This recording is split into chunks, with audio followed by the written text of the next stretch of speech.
My parents laughed and said my sister will only be staying at my house for a while. I stood up and said, "How funny. I haven't lived here in 6 weeks." My mother's voice shaken, "Wait. So, where exactly have you been staying?" The silence that followed my words was so thick you could have cut it with a butter knife. I watched as the color drained from my mother's face, her coffee mug trembling in her hands. My father's newspaper crumbled slightly as his grip tightened, and my sister Jessica looked between us all with growing confusion. "What do you mean you haven't lived here in 6 weeks?" Mom's voice was barely above a whisper. I couldn't help but smile, though it wasn't a pleasant one. 6 weeks of careful planning, 6 weeks of watching them live in their bubble of ignorance, and finally, the moment of truth had arrived. "Exactly what I said, Mom. I moved out 6 weeks ago. You just never noticed." The story really begins 3 months ago, when my golden child sister Jessica announced she was getting divorced from her husband Mark after only 8 months of marriage. The reason? She'd been having an affair with her personal trainer, Derek, and Mark had finally discovered the truth. But of course, in typical Jessica fashion, she managed to spin it as Mark being emotionally unavailable and not supportive of her fitness journey. Our parents, David and Linda Thompson, ate it up like gospel. "Poor Jessica," they said. "She deserved so much better. She needed their support during this difficult time. Never mind that she destroyed her marriage through infidelity, or that Mark had been nothing but loving and generous to her throughout their relationship." I'm Sarah, by the way. The older daughter, the responsible one, the one who'd been living in the family home at 26 to help with the mortgage payments after Dad's construction business took a hit during the pandemic. I'd been paying $1,500 a month in rent to my own parents, plus helping with groceries and utilities. It was supposed to be temporary, just until I saved enough for a down payment on my own place. But when Jessica's marriage imploded, suddenly my temporary arrangement became a problem. "Sarah, honey, Mom had said that fateful day 3 months ago, Jessica is going through such a hard time. She needs to come home for a while to get back on her feet." "Okay," I'd replied, looking up from my laptop where I was working on my graphic design projects. "The guest room is available." Mom shifted uncomfortably. "Well, actually, Jessica has so much stuff, and you know how small that guest room is. Plus, she'll need the privacy to heal from this trauma." My stomach dropped. "Are you asking me to give up my room?" "It's just temporary, sweetheart. Maybe you could take the guest room for a few weeks?" A few weeks turned into a month, and then 2 months. Jessica moved into my room, my sanctuary, and transformed it into her personal disaster zone. She threw out my houseplants, claiming they triggered her allergies. She rearranged all my furniture and complained that my queen bed wasn't comfortable enough for her sensitive back. She even had the audacity to suggest I should store my art supplies in the garage because they were cluttering up the space. Meanwhile, I was cramped in the 8x10 guest room with a twin bed and no desk space for my work. When I tried to use the dining room table for my projects, Jessica would come down and need the space for her vision boards and healing crystals. The breaking point came when I overheard Jessica on the phone with her friend Madison, laughing about how she'd managed to kick Sarah out of her own room and how our parents were totally wrapped around her finger. She went on to mock my work as a freelance graphic designer, calling it not a real job and suggesting that maybe this situation would motivate me to finally move out and stop being such a burden. That night, I made a decision that would change everything. I started looking for apartments immediately, but I didn't tell my family. Instead, I began documenting everything. Every mess Jessica left in the kitchen that I cleaned up. Every time she used my shampoo, ate my food, or left her clothes in the shared bathroom. Every conversation where our parents praised her strength and resilience while treating me like an inconvenience. I also started recording some of our interactions, particularly the ones where Jessica was at her nastiest. Pennsylvania is a one-party consent state, so I wasn't breaking any laws. I wanted evidence of who she really was behind the victim act she put on for our parents. 2 weeks later, I found the perfect apartment. It was a beautiful one-bedroom in a converted historic building downtown, with hardwood floors, huge windows, and enough space for a proper art studio. The rent was $2,000, $500 more than what I'd been paying my parents, but I'd been freelancing more and had just landed a major contract with a local marketing firm that would more than cover the difference. I put down the deposit and signed the lease that same day. But here's where my plan really began. Instead of announcing my move, I decided to see how long it would take my family to notice I was gone.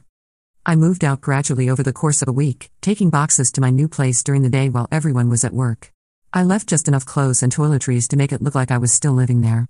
I also left my houseplants in the main room where Jessica hadn't bothered to throw them out yet, and kept some art supplies in the garage to maintain the illusion. My important documents, electronics, and most of my belongings went to the new apartment first. The beauty of the guest room was that nobody ever went in there anyway. It was tucked away at the end of the hall, and since Jessica had taken over the main floor common areas, there was no reason for anyone to venture into my space. I kept up the illusion by doing 3 key things. First, I continued to make my bed every morning before work, so if anyone did peek in, it would look like I'd slept there. Second, I left a few dirty dishes in the sink periodically and made sure to replace the milk and other staples I supposedly would have used. Third, I maintained my usual communication patterns, responding to family group texts and showing up for Sunday dinners.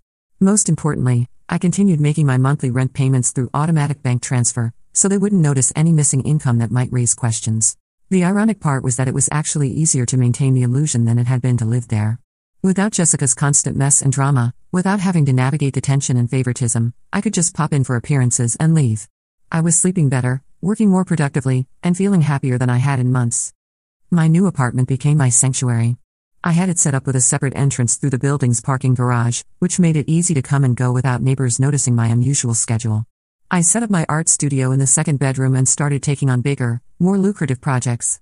During the day, I worked from home, taking client calls and video meetings from my apartment while maintaining the fiction that I was still living with my parents. I joined a local artists collective and began showing my work in galleries. I started dating again, something I'd put on hold while dealing with the chaos at home. After 2 weeks of settling in, I even adopted Luna, a beautiful calico from the local shelter, something I never could have done while living with Jessica, who claimed to be allergic to everything. Week by week, I watched my family through social media and our brief interactions. Jessica continued to milk her victim status, posting dramatic quotes about rising from the ashes and finding strength in adversity. Our parents continued to coddle her, paying for her gym membership, her therapy sessions, and her frequent shopping trips for self-care. The psychological toll of maintaining this double life was more complex than I'd anticipated. On one hand, I felt liberated and empowered, finally living on my own terms without walking on eggshells around Jessica's moods or our parents' favoritism. On the other hand, there was a deep sadness in realizing how easily I could disappear from their lives without anyone noticing. I started keeping a detailed journal of each day's interactions, partly for evidence and partly for my own sanity. Day 12, came by to grab mail. Jessica using my old room as her personal closet, clothes everywhere.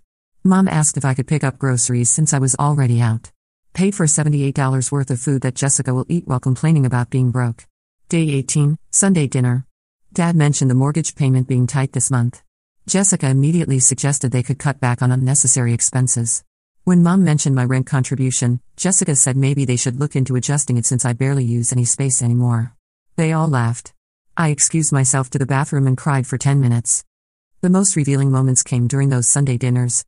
I'd sit at the table, contributing to conversations, helping clear dishes, being physically present, but it was like I was invisible.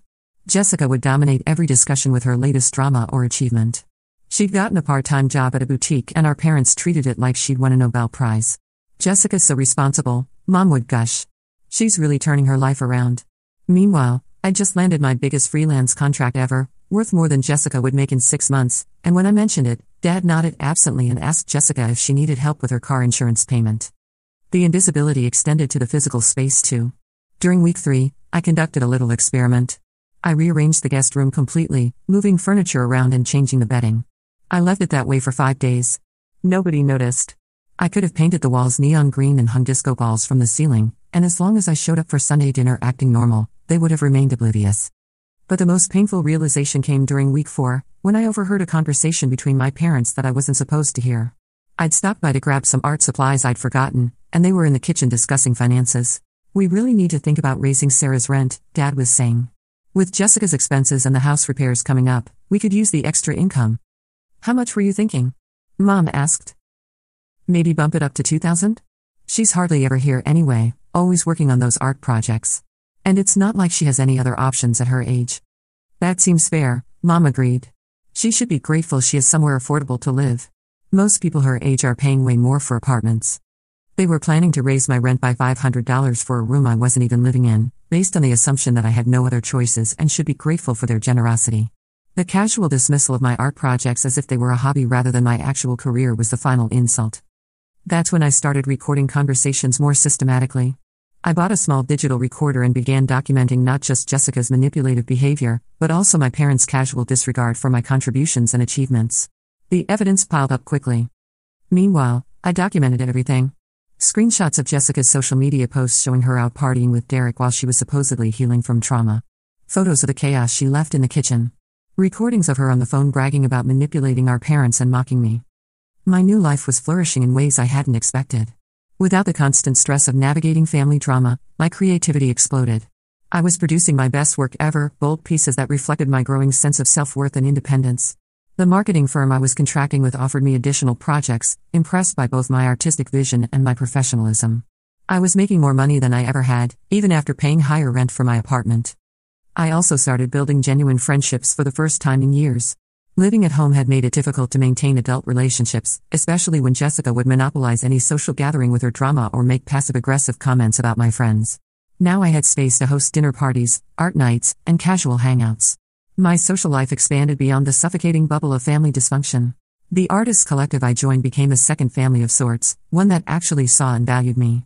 They celebrated my successes, offered support during challenging projects, and treated my work with the respect it deserved. When I told them about my living situation experiment, they were fascinated and supportive, helping me process the emotional complexity of what I was discovering about my family dynamics. It's like you're conducting an anthropological study of your own family, my friend Maya observed during one of our coffee meetings. But the findings have to be pretty painful. She was right. Each date brought new evidence of how little I mattered to them as an individual, how easily they functioned without my actual presence as long as they believed I was still safely in my designated role as the responsible, invisible daughter.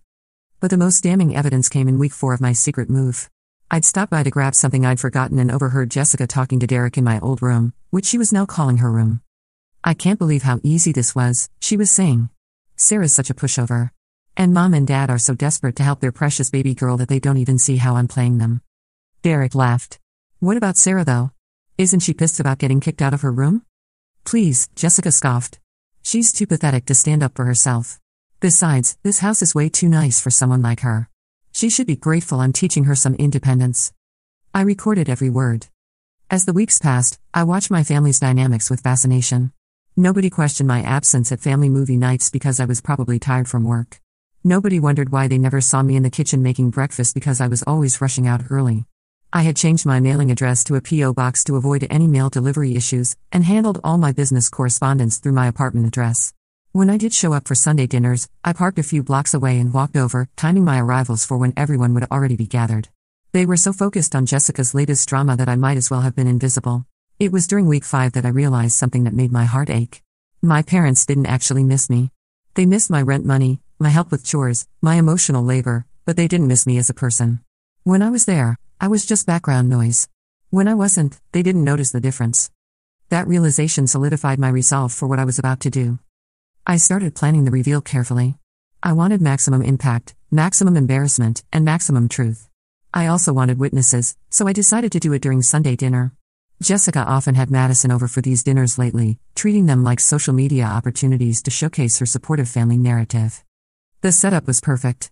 I arrived at Sunday dinner as usual, bringing dessert and acting completely normal. Jessica was holding court at the dining room table, regaling everyone with her latest tale of woe about how difficult it was to rebuild her life and how grateful she was to have such supportive family. Mom was making sympathetic noises and offering to pay for another shopping therapy session. Dad was nodding along and suggesting they could help with Jessica's car payment this month. Madison was taking photos for Jessica's Instagram, helping to craft the perfect blessed with family post. That's when Mom made the comment that gave me the perfect opening. "Well, the good news is that Jessica will only be staying here for a while longer," Mom said with a laugh. "Just until she gets fully back on her feet." Jessica laughed too. "Yeah, and then Sarah can have her precious guest room back and stop being so grumpy about the whole situation." The table erupted in chuckles, like I was the unreasonable one for being displaced from my own room. Like I was being childish for not embracing this temporary arrangement that had already lasted 2 months with no end in sight. That's when I stood up, smiled, and dropped my bomb. "How funny. I haven't lived here in 6 weeks." The laughter died instantly. You could have heard a pin drop in that dining room. I watched as confusion, then realization, then panic flashed across their faces. Mom was the first to speak, her voice shaking. "Wait. So, where exactly have you been staying?" I pulled out my phone and showed them photos of my apartment. My beautiful, organized, peaceful apartment with my art studio and my cat and my actual life. "I moved out 6 weeks ago," I said calmly. "I have a gorgeous 1-bedroom downtown. Luna and I are very happy there." "Luna?" Dad asked weakly. "My cat? The one I could never have here because Jessica is allergic to everything except drama and manipulation." Jessica's face was turning red. "You moved out? Without telling us? That's so selfish, Sarah. What if we needed you?" I laughed, actually laughed. "Needed me? For what, Jessica? You took over my room, you dismissed my work, you mocked me to your friends, and you celebrated kicking me out of my own space. What exactly did you need me for?" "That's not. I never." Jessica started to stammer. Oh, but you did. I pulled out my phone again and played the recording of her conversation with Derek. Her voice filled the dining room, clear as day, talking about how easy it was to manipulate our parents and how pathetic I was for not standing up for myself. The silence that followed was deafening. Madison looked like she wanted to disappear into the floor. Dad was staring at Jessica like he'd never seen her before. Mom's face was cycling through about 12 different emotions. Sarah, Mom finally said, why didn't you tell us you were moving out? Because I wanted to see how long it would take you to notice, I said simply. The answer is 6 weeks. 6 weeks of family dinners, group texts, and Sunday visits, and none of you realized I wasn't actually living here anymore. But your room? Dad started. You mean the guest room I was banished to? The one nobody ever goes into? Yeah, it's not that hard to make a bed look slept in when you're only maintaining appearances. I could see the wheels turning in their heads, reviewing the past 6 weeks, realizing how easily they'd been fooled, how little attention they'd been paying to my actual presence or absence. Jessica, meanwhile, was in full damage control mode. Sarah, you're blowing this way out of proportion. I was going through a divorce. I needed support. You were going through a divorce because you cheated on your husband, I said bluntly. And instead of facing the consequences of your actions, you manipulated our parents into making me the casualty of your poor choices. That's not fair, Jessica snapped. Mark was emotionally absent. He didn't understand my needs. I pulled out my phone again and showed them screenshots of Jessica's social media from the past 2 months. Pictures of her out partying, expensive purchases, spa days, and multiple photos with Derek, the personal trainer she'd been cheating with. This is what healing from trauma looks like? I asked, scrolling through the images. Because it looks a lot like a woman who destroyed her marriage and then convinced her parents to subsidize her party lifestyle. Madison finally spoke up, her voice small. Maybe I should go.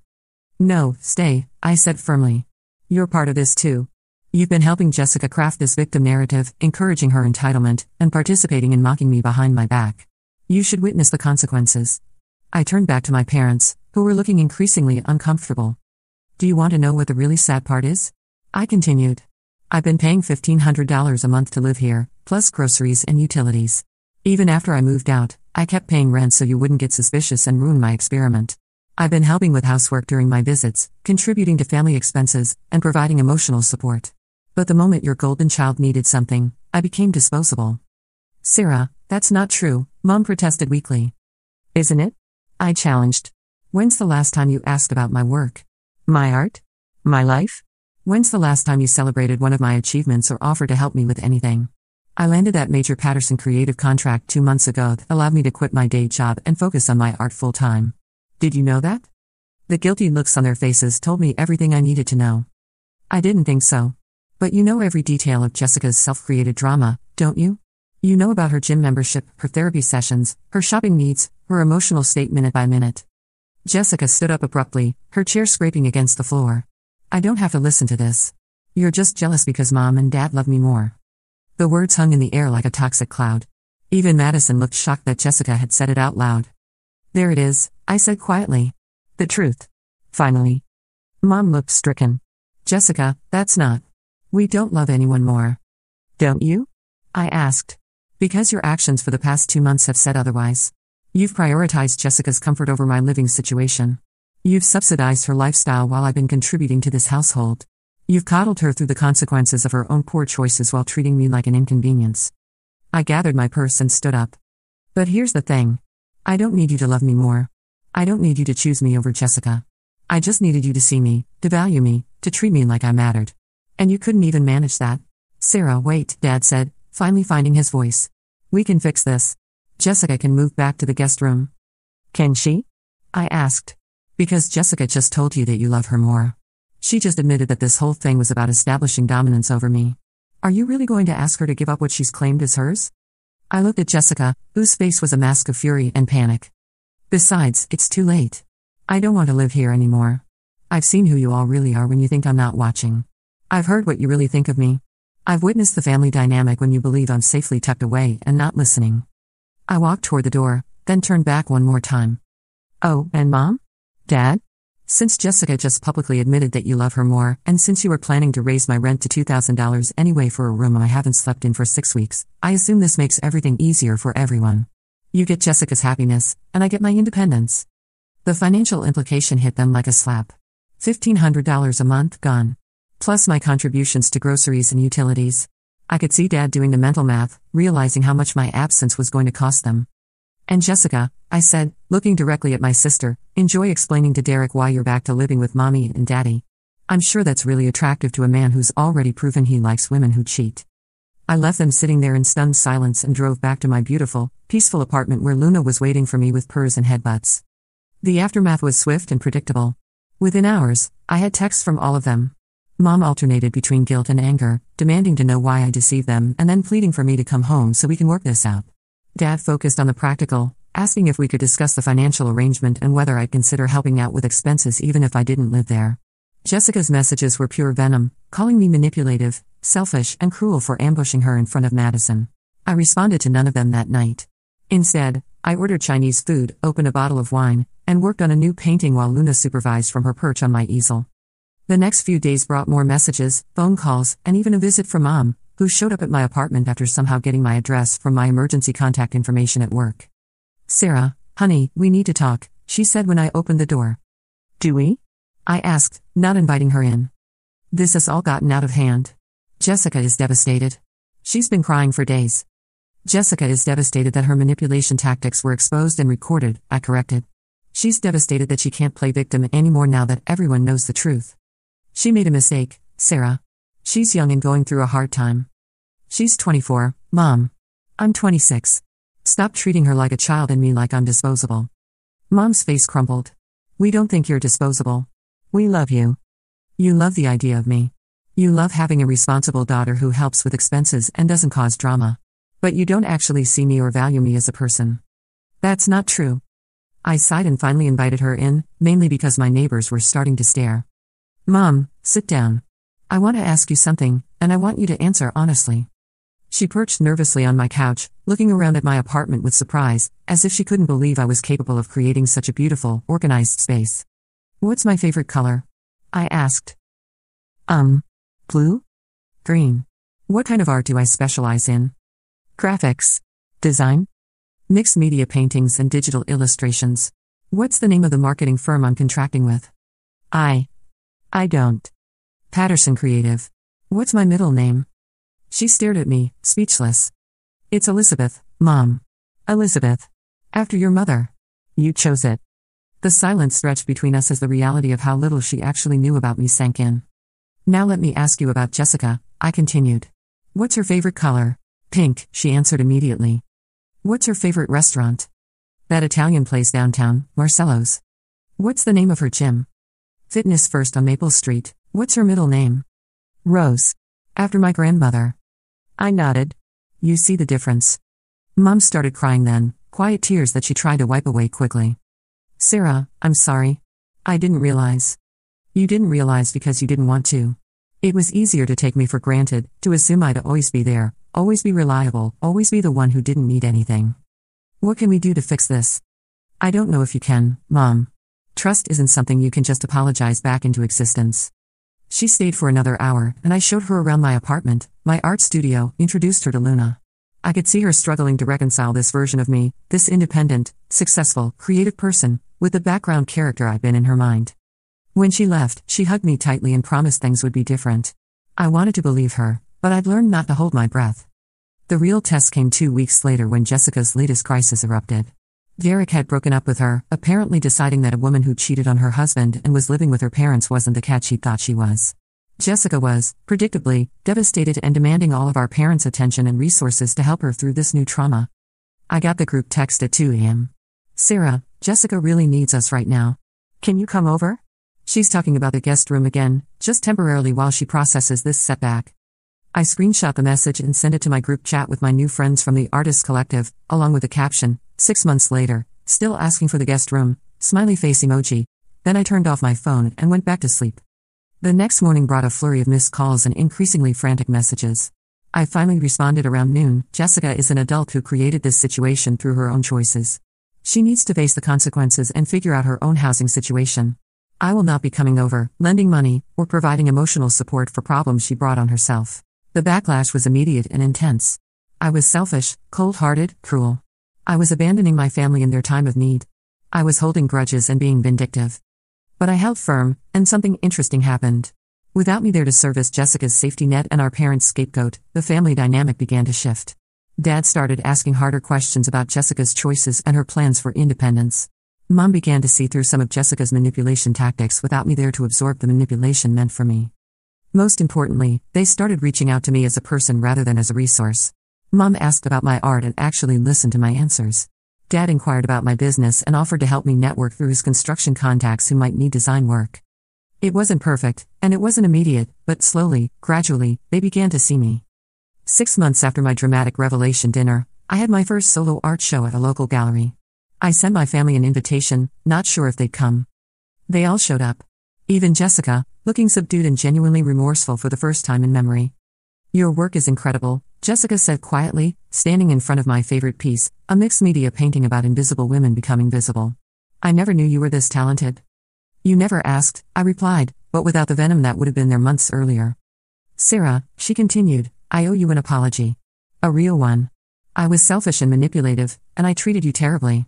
I convinced myself that you were stronger than me, that you didn't need support like I did, but really I was just taking advantage of your kindness." I studied her face, looking for signs of manipulation, but she seemed genuine. "I've been in actual therapy," she added. "Not the kind where I complain about everyone else being the problem, but the kind where I have to look at my own behavior. It's been enlightening." "I'm glad you're getting help," I said carefully. "I'm also getting my own apartment next month. I've been working 2 jobs and saving up. No more living with Mom and Dad, no more expecting everyone else to solve my problems." I nodded, impressed despite myself. The evening was a success. I sold 3 paintings, including the one Jessica had been admiring. My parents bought it and asked if they could hang it in the living room. "Are you sure you want a constant reminder of how you made one daughter invisible?" I asked. "We want a constant reminder of how incredible you are," Mom replied, "and how lucky we are that you're still willing to be part of this family." It's been a year now since my dramatic dinner revelation. The family dynamics have changed permanently, and while things aren't perfect, they're honest in a way they never were before. Jessica is thriving in her own apartment and her new job at a nonprofit. She's single and says she's focusing on becoming the kind of person who deserves a good relationship rather than trying to manipulate her way into one.